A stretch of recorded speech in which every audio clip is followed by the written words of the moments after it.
ভারত বাংলাদেশের কানপুর টেস্ট মাত্র প্রথম দিনে ৩৫ ওভার খেলা হয়েছে। বৃষ্টিতে ভেসে গেছে বাকি সব ওভার। ৫৫ ওভার খেলা হয়নি। ৯০ ওভারের দিনে মাত্র ৩৫ ওভার খেলা হতে পেরেছে।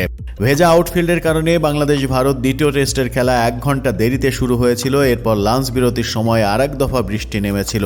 তবে বেশিক্ষণ সেই বৃষ্টি স্থায়ী না হলে ১৫ মিনিট পিছিয়ে যায় দ্বিতীয় সেশন। এরপর ঘণ্টাখানেক খেলা হতে পারেনি। আলোর স্বল্পতাই খেলা বন্ধ করতে বাধ্য হন আম্পায়াররা। কিছুক্ষণ পর বৃষ্টিও শুরু হয়, কিন্তু বৃষ্টি না থামায় চারপাশ অন্ধকার হয়ে আসায় প্রথম দিনের খেলা বন্ধ ঘোষণা করতে বাধ্য হন আম্পায়াররা। প্রথম দিনে মাত্র ৩৫ ওভার খেলা হয়েছে।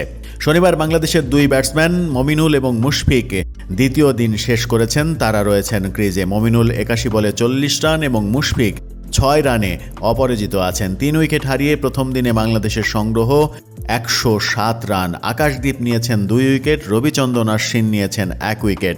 ওপেনার জাকির হাসান ২৪ বল খেলেও কোনো রান করতে পারেননি, ০ রানে আউট হয়েছেন। ৩৬ বলে ২৪ রান করে সাজঘরে ফিরেছেন অন্য ওপেনার সাদমান ইসলাম।